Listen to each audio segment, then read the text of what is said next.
안녕하세요. 헤일리입니다. 오늘은 프로크리에이트 5 버전을 한번 살펴볼 건데요. 제가 한 2, 3주 전쯤에 퍼블릭 베타를 보여드렸었는데 거기에서 그렇게 큰 변화는 없더라고요. 근데 정식 버전이 출시가 된 거니까 일단 보여드릴게요. 얘가 앱스토어에서 바로 업데이트가 떠가지고 저는 업데이트를 자동으로 시켜놨고요. 정식 버전으로 출시된 5 버전을 열어볼게요.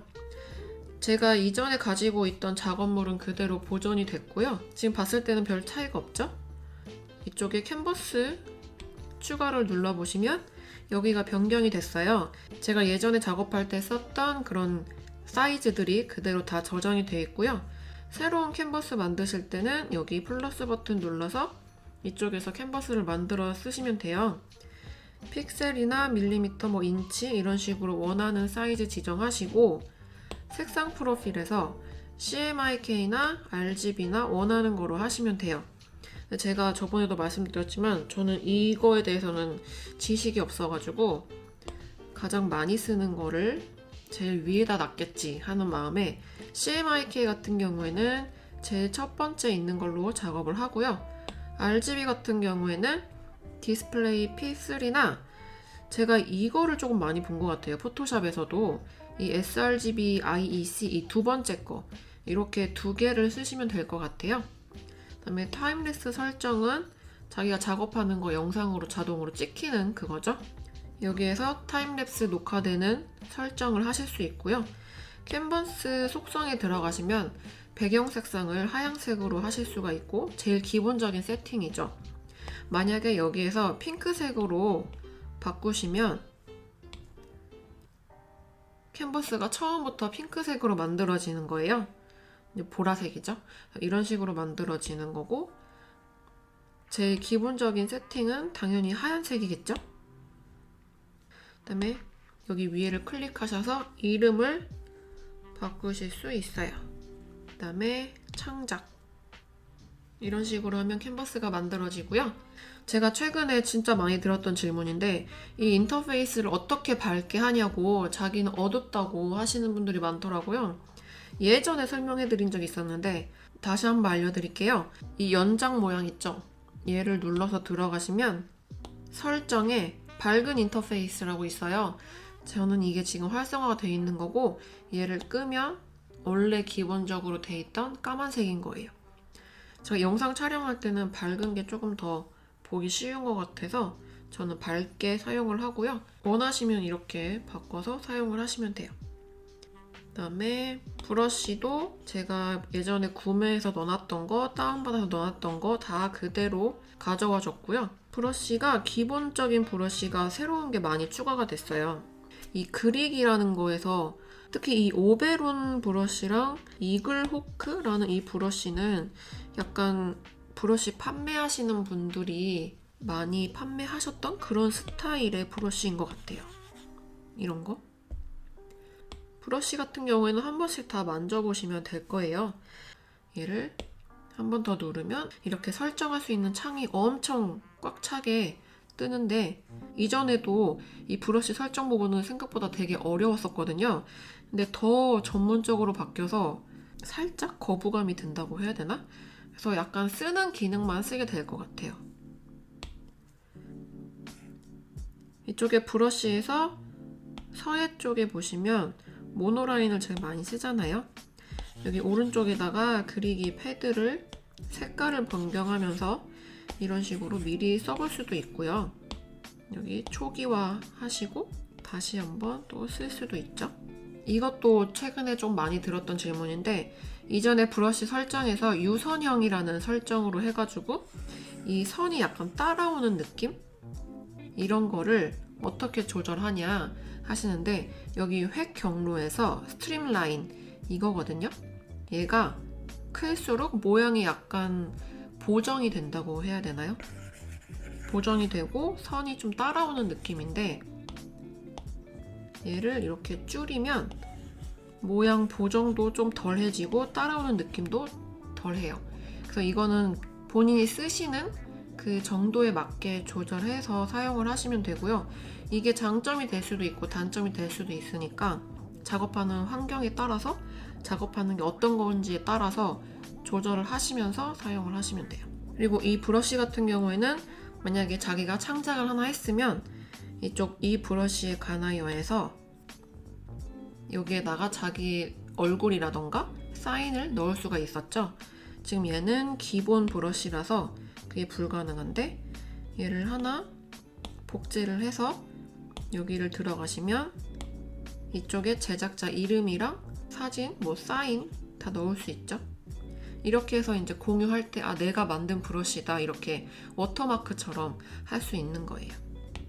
이렇게 브러쉬 설정이 바뀐 거를 보셨고, 브러쉬나 이 문지르기, 스머지나 지우개나 다 똑같은 브러쉬 이용하는 거니까 설정하는 것도 다 똑같죠. 그리고 브러쉬 설정 부분에서 모양의 그레인, 지금 모노라인 말고 다른 거, 예전에 한지 브러쉬를 만든 게 있는데, 이쪽 보시면 그레인에 들어가셔서 이 소스를 바꿔주셔야지 브러쉬의 이 안에 보여지는 패턴들, 텍스처들이 변경이 되는 거잖아요. 여기 그레인 소스에서 편집을 눌러주시면 이 소스를 바꾸실 수가 있고, 라이브러리 검색, 이게 예전에 있던 프로 라이브러리 그거예요. 여기에서 소스를 바꿔주시면 돼요. 모양 소스를 바꾸실 거면 여기에서 모양 소스를 눌러주셔야 되고요. 그레인 소스 안에 들어간 텍스처 바꾸시려면 이렇게 눌러주셔야 돼요. 모양 소스는 여기에서도 바꾸실 수 있고, 이렇게 아까처럼 그냥 그레인 소스 고르러 들어갔다가 모양 소스도 바꾸시면 되죠. 두 개가 그냥 합쳐졌다고 보시면 더 편하실 것 같아요.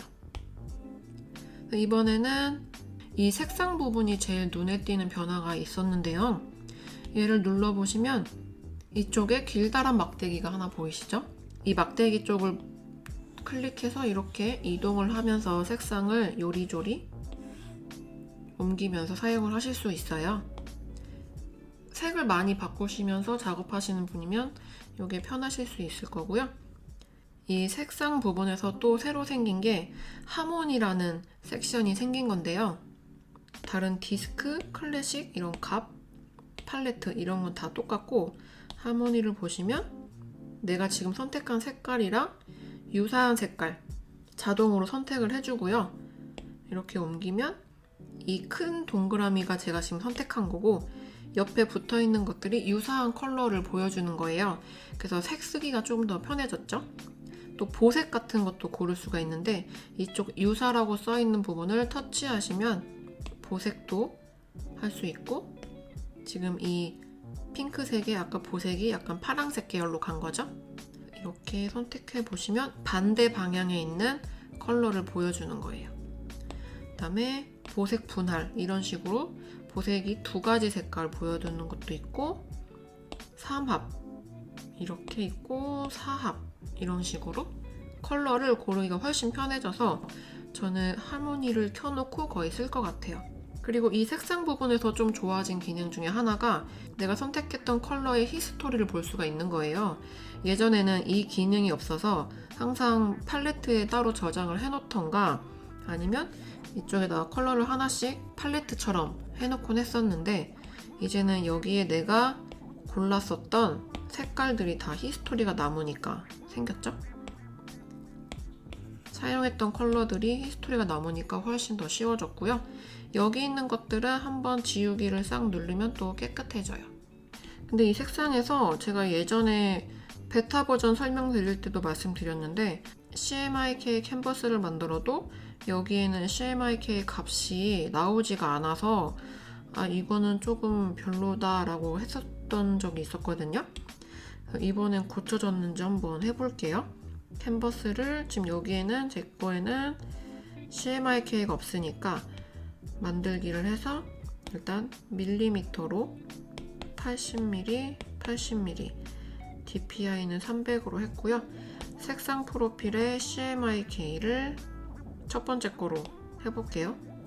그 다음에 창작 보시면 생겼어요. 생겼네요. 그리고 지금 느끼셨는지 모르겠는데 RGB를 사용했을 때 이 디스크 컬러랑 CMYK 만들었을 때 컬러랑 엄청 다르죠? 보통 RGB에서 CMYK로 색을 바꿀 때 살짝 좀 탁해지는 그 느낌이 있어요. 지금 그게 딱 잘 표현이 된 것 같은데 지금 화면에서 보시면 왼쪽이 아까 RGB 캔버스를 사용을 했을 때 컬러 휠의 색깔이고요. 오른쪽이 CMYK 캔버스를 사용하고 있을 때 컬러 휠의 상태예요. 이제는 CMYK 작업도 진짜 여기 프로크리에이트에서 하기 쉬울 것 같아요. 제일 큰 변화였던 색상 부분을 한번 살펴봤고요. 또 그 다음에 큰 변화가 애니메이터 어시스트가 되는 거였죠. 캔버스에 애니메이션 어시스트라고 있어요. 얘를 눌러주시면 이쪽 아래쪽에 타임라인이라고 해야 되나요? 이 애니메이션을 하기에 되게 최적화된 그런 창이 하나 생겨요. 얘를 이전에 GIF 만들 때는 여기다 이미지 하나 그리고 레이어 하나 추가한 다음에 여기다가 또 그리고 자동으로 지금은 흐려졌지만 이전에는 수동으로 불투명도를 이렇게 조절해서 그리셨어야 됐었잖아요. 근데 이제는 얘가 너 지금 애니메이션 만드는 거구나 인식을 해가지고 자동으로 밑에 게 흐려지고요. 레이어 하나가 프레임 하나라고 인식을 해서 여기 이렇게 쫙 생기는 거예요. 그래서 지금 여기에다가 한번 그냥 일단 대충 그림을 그려보면 제가 이렇게 레이어 추가한 것처럼 해도 되지만 이쪽에 하단에 프레임 추가를 눌러서 이렇게 하셔도 똑같아요. 이름만 레이어에서 프레임으로 바뀌는 거고 기능은 똑같은 거니까요. 이렇게 하시고 설정에서 초당 프레임 이 숫자를 조절해서 재생 속도를 늦추고 빠르게 할 수도 있어요. 그래서 오늘은 프로크리에이트 5 정식 버전이 출시되고 나서 한번 같이 보는 시간을 가져봤고요. 아직 업데이트 안 하셨던 분들은 업데이트를 해보시고 아마 아직은 조금 불안정해서 튕기는 일도 많고 버그도 조금 있을 거예요. 혹시 사용하시다가 발견하신 버그가 있으면 댓글로 한번 공유를 해봤으면 좋겠고요. 오늘 영상은 여기까지고 다음 영상에서 만나요. 감사합니다.